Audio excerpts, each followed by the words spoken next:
ADHD Time On Air with Daniella Karidi.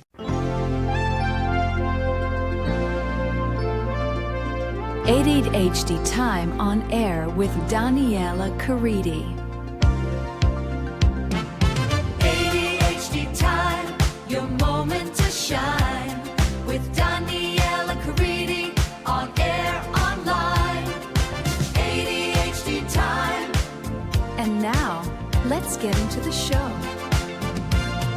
Stay tuned. Hi, welcome to ADHD Time on Air. And today we're going to talk about a topic that is really interesting to me and that I read the book kind of in one sitting. I was so excited about this book, and it's by an author that I love spending time with. So I want to share with you some insights about some social struggles and what is social executive functioning, and learn a little bit more about cognitive load and memory and how stress can affect our neural system and how that all relates to ADHD.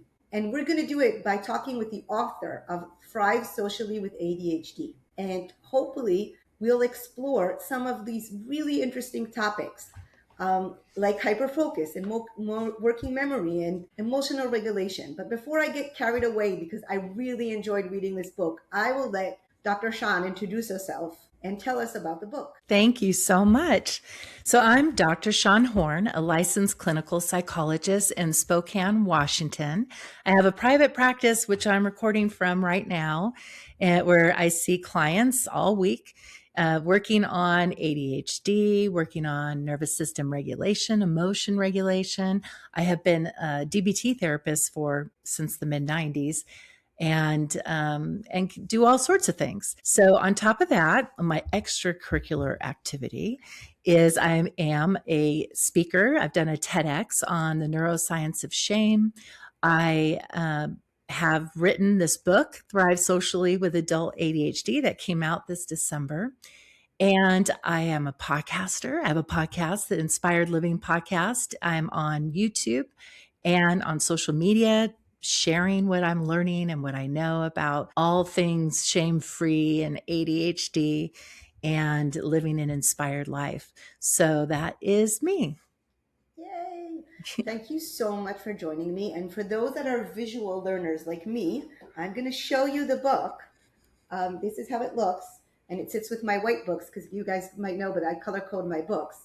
But this is the book, and it has some words that are a lot, okay?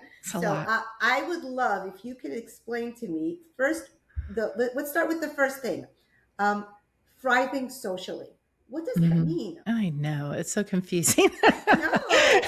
No, I got it at the end, but what does it mean?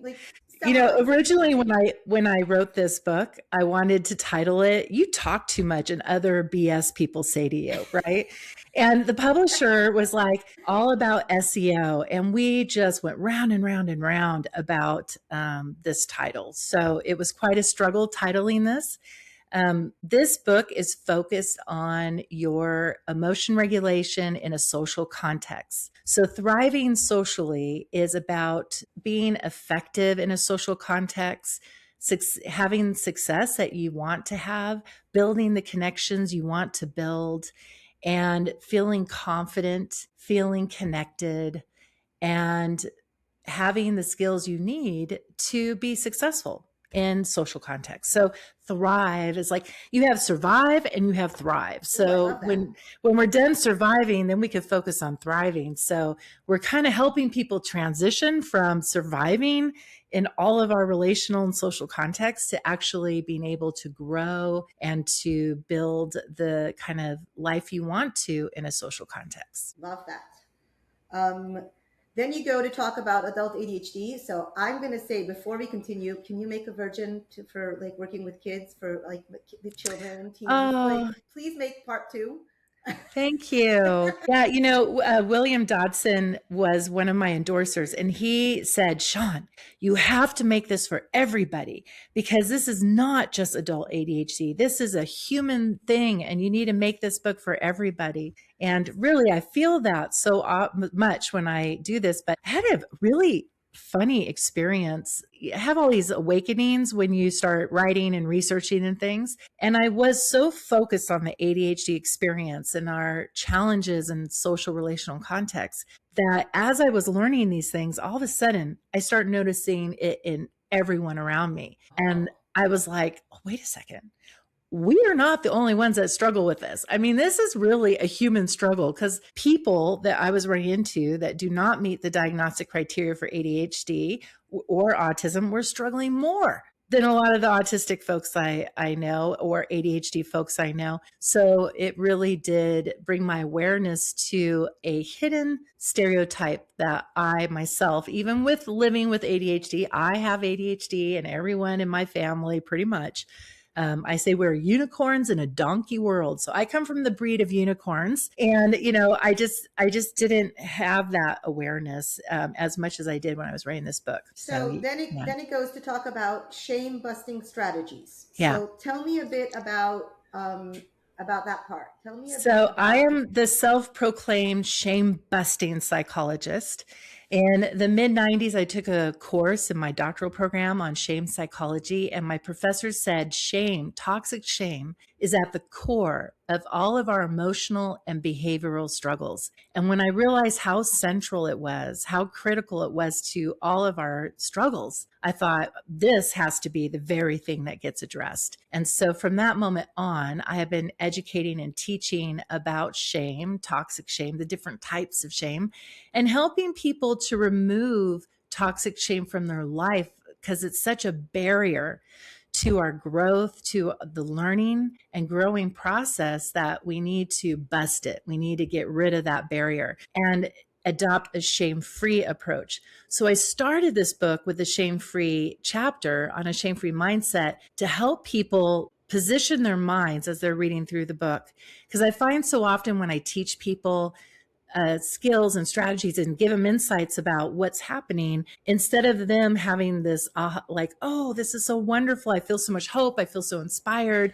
Thank you for freeing me with this information. They go to the shame narrative of, oh my gosh, I did this to my kids. I did this to my spouse. I mean, how I've ruined things. And they just see it as more to fuel their inner critic, inner that stuff.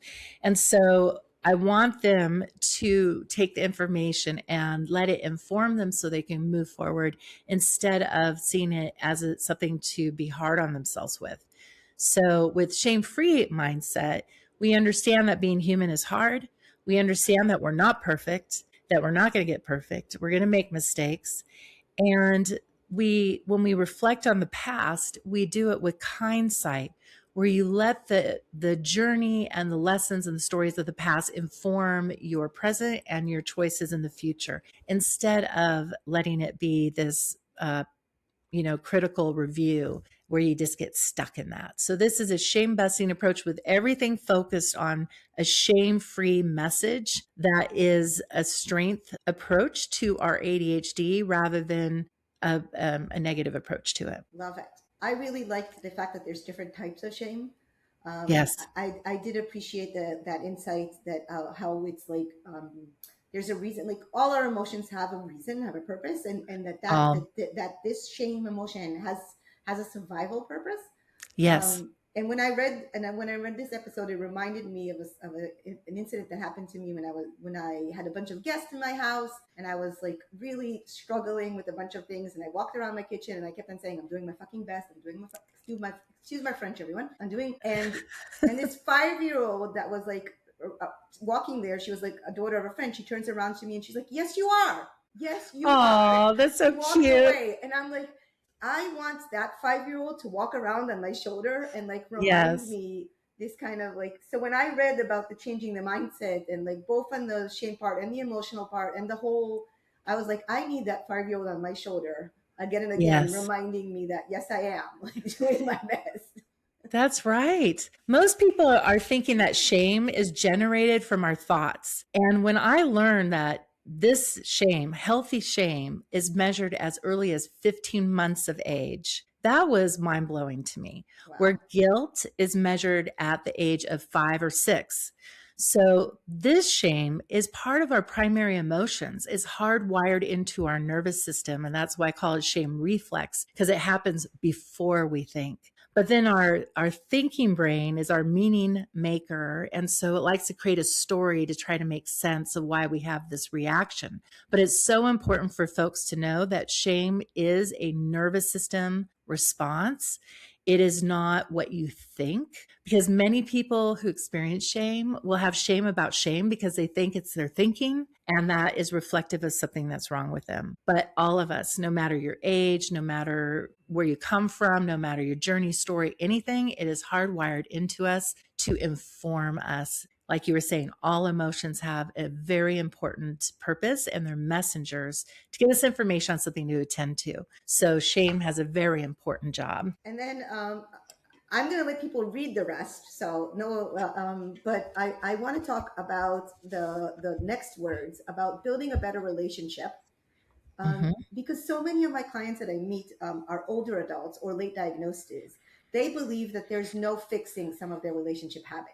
And I would love you to help me kind of like, what do I say to them? Like the changes can be made. Relationships can be rebuilt or built new ones, even though you are whatever age. And so what do I say to them? You know, I always say, as long as you hold on to the story, you get to keep the story, right?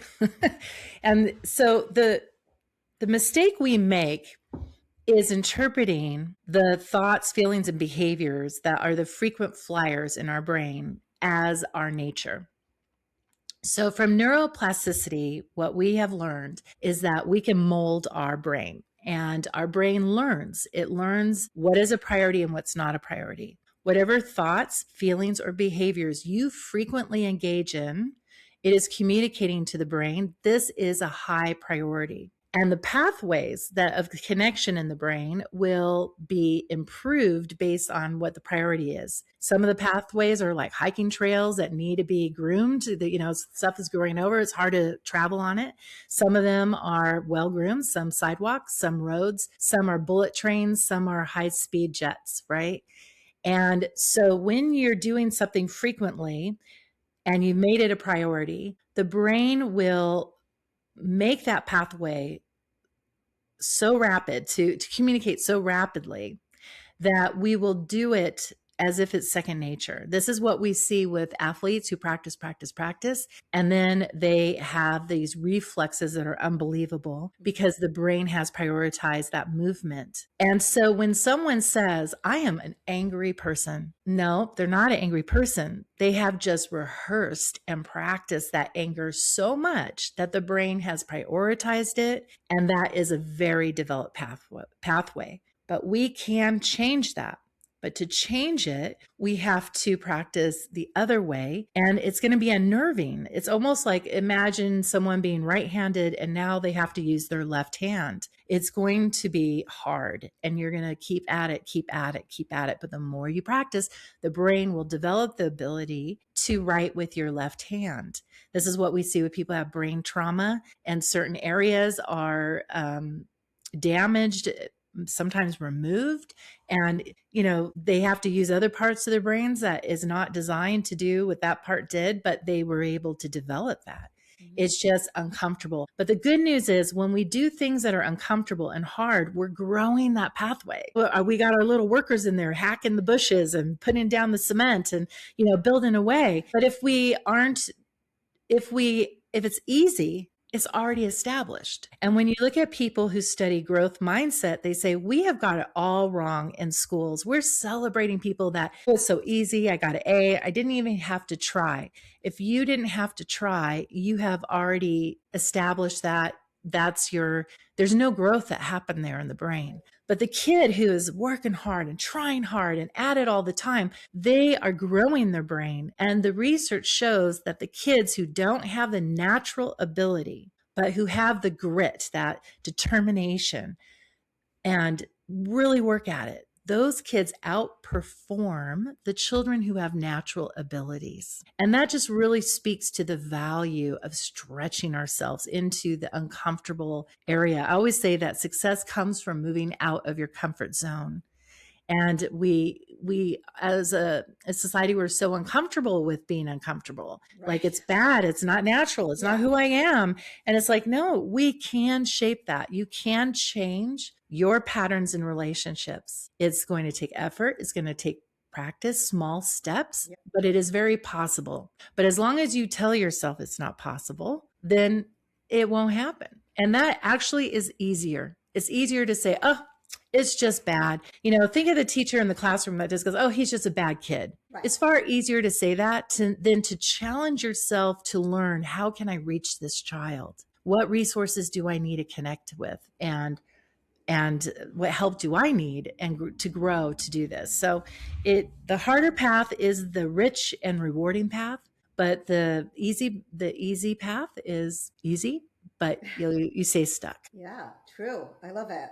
I remember my son had, I don't know which teacher it was, but it was one of his early math teachers that used to get really frustrated when a kid would say, I don't know that. And he'd be, no, you don't know it yet.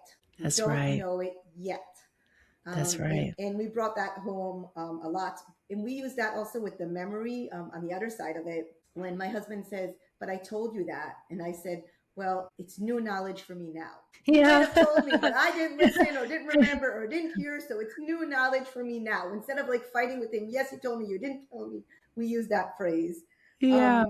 But I want to go to the next kind of phrase. Okay, so explain to me the neuroscience. Some people don't even know what that word means, and explain to me about the theory behind all this amazing information. Yes.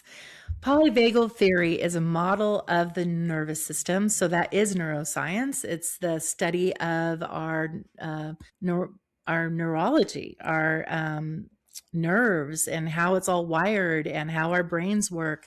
And so I use polyvagal theory because it is the latest understanding about how our nervous system functions, and especially how it functions in the context of people. So Stephen Porges, who developed this theory, discovered that our ability for our nervous system to be regulated, and what that means, if you have a regulated nervous system, is that you're able to flow through all of your nervous system states, from calm to fight and flight to maybe shut down, back to fight and flight, back to calm. So you go regulated, dysregulated, regulated. And you can do that flow smoothly, appropriately. You're appropriately reading the cues and signaling to the body. But if it's dysregulated, it's clumsy. I say, like, when you're regulated, it's like sledding on a snowy hill. But when you're dysregulated, you want to go sledding, but it's in summertime and there's all these rocks and boulders, or there's just little patches of snow. So you go, but you stop and you have to get up and you have to walk a little bit and get back down. So it's a rougher journey. And so people who have a dysregulated nervous system, they can get activated very quickly and they can remain stuck in some of these states where they're stuck in a fight and flight. That's where they live all the time, where they get in this burnout state, the freeze, where they just remain there. And it's hard for them to return to regulation. And so as he's looking at the dysregulated, regulated nervous systems, he found that it is through the context of safe relationships that helps our nervous system to get myelinated, which means, like, think of wires getting insulated. So our nervous system, when we're born, we're kind of going from this dial-up internet system to this high optic internet system, right? So the dial-up is not as myelinated. The wires are not as working as well, but through time we develop these great wire systems so that we're functioning like optic internet, right? And so in a safe relationship, in the context of that, our nervous system is growing and developing. But if we do not have a safe relationship, if it was disrupted, if we had trauma, if we had problems creating safety in the context of relationships and people, our nervous system does not get developed as effectively. And then we struggle with nervous system regulation. So we struggle with flowing through those states. We might be quick to getting upset. We might heat up like a microwave and cool down like a conventional oven, and we might have more sensitivities too, like sensitivities to sound, to lights, to touch, to taste. textures. Oh, those tags on the clothes. Oh God, those tags on our clothes. I know, it's awful. So we develop these kind of little nuances. And also we might read danger where danger is not. We might be confused about what we see and what we hear, thinking sounds are louder, faces are scarier. And so it kind of is hard for the nervous system to navigate through the world. And this model of polyvagal theory shows us how we can become regulated and how we can heal, help our nervous system to heal. And even as an adult, if you're dysregulated in your nervous system, there are steps we can take to begin to help our nervous system become regulated. We might always be a little spicy, but we don't have to be so spicy we're burning, right? And so there's specific things we can do to hack and manipulate the nervous system to help it to come to calm and help it navigate through some of the distortions it may have, and also improve its performance. So over time, we can develop nervous system resiliency. Most of the time when people say emotion regulation, what we're really saying is nervous system regulation, because all of those emotions are specific to certain nervous system states. If you have anxious emotions, you're worried, you're concerned, you have anxiety, panic disorder, that is emotions that exist in the fight and flight state. If you're angry, irritable, rage, that's fight and flight state. If you feel hopeless, helpless, depressed, maybe in the shame, that's in the what I call the red light, the dorsal vagal shutdown state. When you're feeling joyful, happy, grounded, peaceful, curious,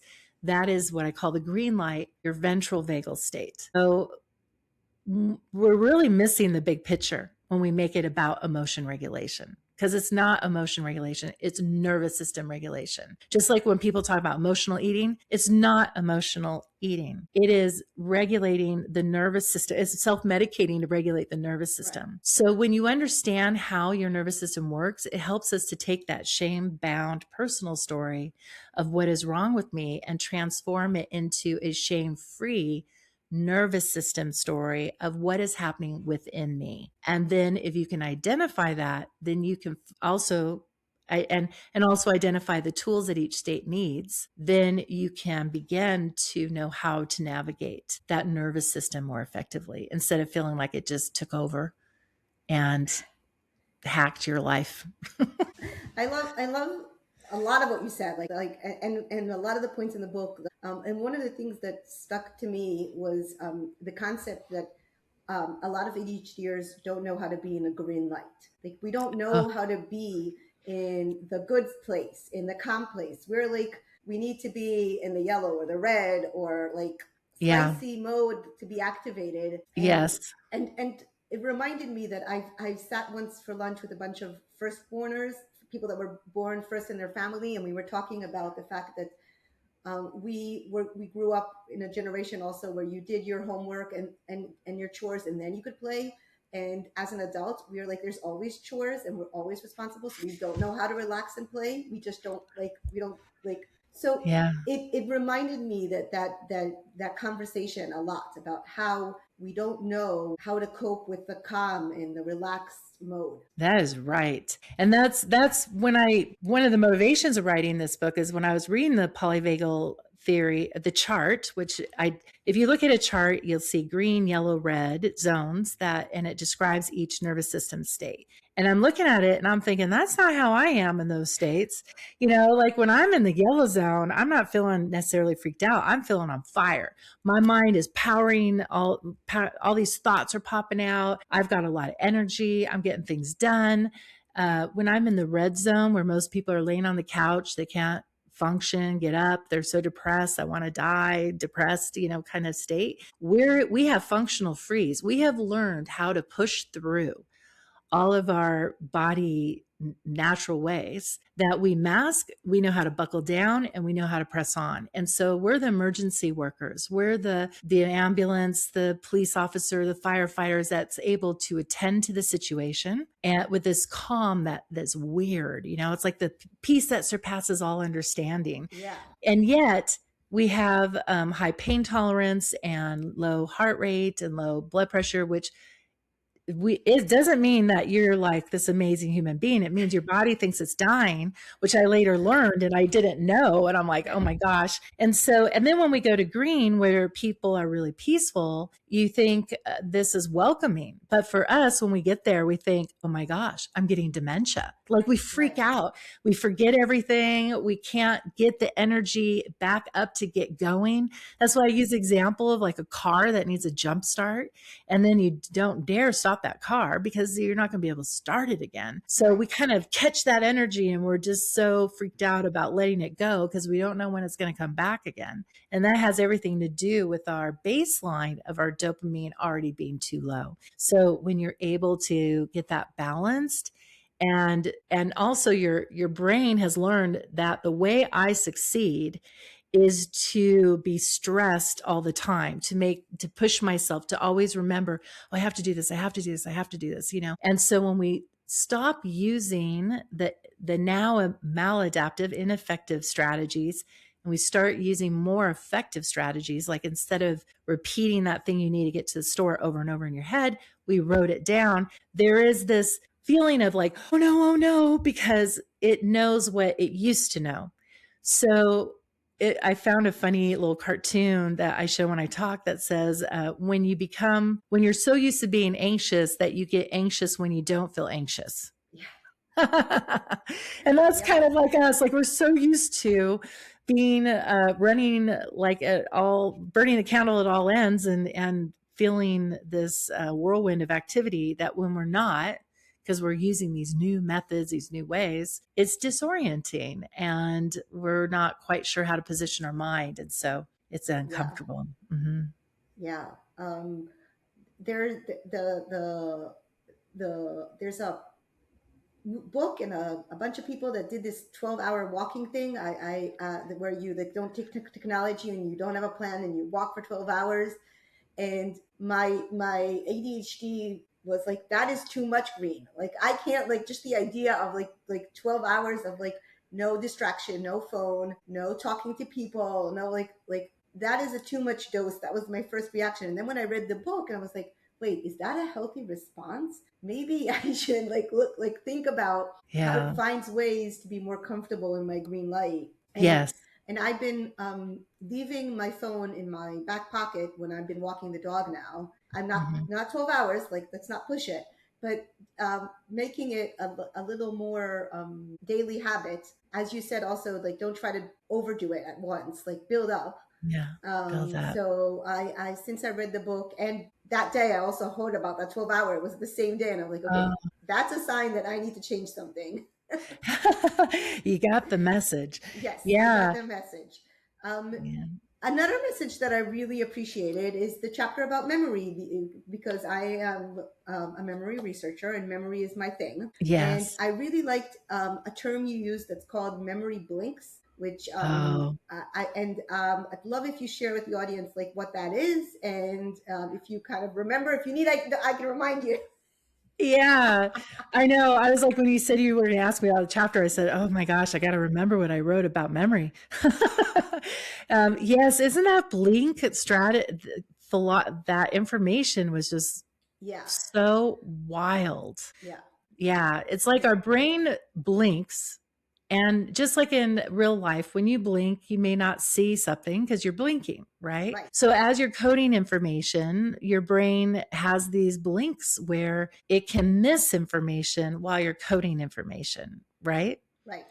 And then we won't remember that. And people will say, I said this, I did this. And you're like, no, I don't remember that. And you remember all these other details, but it's like these micro moments that we could be missing. And that also can play a role in our ability to recall things correctly or with all the details. Right. So I heard about the memory blinks before, but I just never heard it in the social context, which I really appreciated. The social aspect of how it affects you. When I learned about it, the professor that said to me, he said, like, when I don't know if you know, when you sneeze, you automatically blink. You can't control that. I've tried. Just try. The eyes up, like, I'm going to do it. I can't do it. Okay. So our brain does the same thing in other times, right? Like Yeah. so, but the insight that it has a social negative effect is what I Hmm. found really interesting. That taking it to the conversations, taking it to the negative, that it might how it might negatively affect our life. Hmm. Um, Yes. usually before we finish like to ask people two important questions, and I purposely didn't tell you in advance, so you didn't have time to think about it. Oh, goodness. Okay. One is what you have told to young self now that you have all this knowledge about ADHD and about this topics and shame. What would you have gone back and told to your young self? I think that children's brains are growing so much, so every age is such a different ability for them. So like as a younger person, a real little person, I would just love the heck out of her and delight on her and tell her how delightful she is, and that how people treat her is about them, not about her. And as she gets a little bit more brain growth and her frontal lobe starts growing, I will tell her that at school, there's reasons why things are hard. And it's not because your brain doesn't have what it needs to have, it's that your brain works differently. And we need a different approach. And with the right approach, she'll be able to use her brain in the way that she can. Um, and I would let her know that because I was told that I was dumb. People told me that. Yeah, you didn't hear this story, but I was mislabeled in first grade because I drew on my aptitude test dot to dot pictures. They concluded that I was severely, they used the MR word Oh, and said that I had major brain problems and would not be able to succeed in school. And they put me in special ed. And I did not get out of that until I had an opportunity to play volleyball at a community college. And I failed all the entrance exams. And they had a program there that helped students to succeed. And they didn't know it, but they gave me executive functioning tools. And from then, the world is my oyster. But I did not read a novel until I went to college. And I didn't do math until I went to college. I really had no education until I went to college. That's really what happened. And I believed that I was incapable of being educated in that way. Most of me did, but there was a part of me too that thought, well, maybe I can, and that fighter spirit and ADHD that we have, and some very important people in my life that believed in my possibility and potential. And so I was able to press on, and here I am with all my accolades, right? But most people would not suspect that that was my journey. And it's so wild to me when I hear people talk about my writing and everything, knowing that I didn't know English. I don't, all the grammar, reading everything like until college. And still to this day, I couldn't tell you what a synapsis is or whatever that, or not all the grammar language, right. like, cause I missed that class, And so I would say to my younger self that this message that you are incapable, that you are not intelligent is a lie. It's not true. They just haven't learned about your brain yet. And we can get that done for her. But she's very smart and intelligent and capable, and she's going to do amazing things. So keep on going and let yourself sparkle and be spicy. Love Yeah. that. I love that. I love that message. And then what would you tell your future self? What will you tell your tomorrow self? What would I tell my tomorrow self? I always think about the tomorrow self. What would she say to me now? But I haven't thought. I would just say, um, I love her and thank you for the journey and for making it worthwhile and purposeful and mission driven. And I love her. Yeah. I like that very much. Well, I really very appreciate you joining, and thank you for writing this book, and thank you for coming to be a guest, and thank you for being my friend. Thank you so much. And to you that attended, that listened until the end, please feel free to follow ADHD Time on Air to hear more podcasts with more authors talking about their ADHD related books. See you.